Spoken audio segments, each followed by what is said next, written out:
যে Baku union সহ অত্র এলাকার 9টি ইউনিয়নে মাদক ব্যবসায়ীরা থাকতে পারবে না, ভালো মানুষ থাকবে। আপনারা জানেন যে আমরা সবসময় রাত দিন 24 ঘন্টা আপনাদের পাশে থেকেই কাজ করি।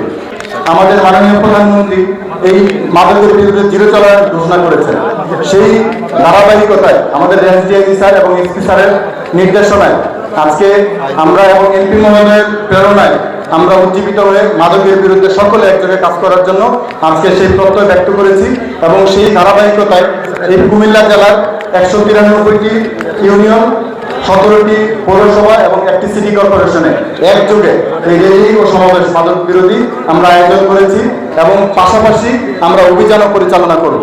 যদি মাদক ব্যবসায়ী এবং মাদক সেবনকারীরা আমাদের এই কর্মসূচির পরেও তারা যদি সঠিক রাস্তায় না আসে, তার পরবর্তীতে যেই সকল ব্যবস্থা নেওয়ার প্রয়োজন সেই সকল ব্যবস্থা নেব। আমরা আগে তাদেরকে সতর্ক করতে চাই যে বাকু ইউনিয়ন সহ অত্র এলাকার 9টি ইউনিয়নে মাদক ব্যবসায়ীরা থাকতে পারবে না, ভালো মানুষ থাকবে।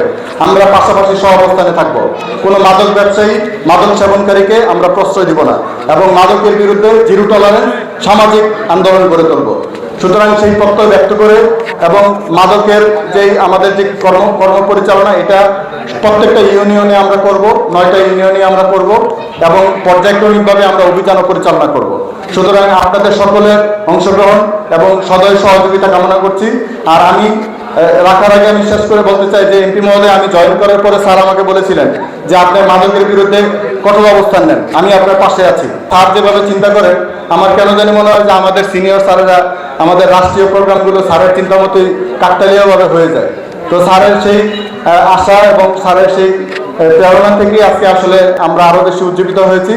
এই এলাকার মানুষের আইন শৃঙ্খলা পরিস্থিতি, নিরাপত্তা, সামাজিক, অর্থনৈতিক এবং তার ব্যক্তিগত নিরাপত্তা, এই বিষয়গুলো নিয়ে স্যার সবসময় চিন্তিত থাকেন এবং সবাই আমাদের সাথে সবসময় যোগাযোগ রাখেন যে এলাকার বিষয়গুলো নিয়ে যেন আমরা সবার সবসময় উজ্জীবিত থাকি।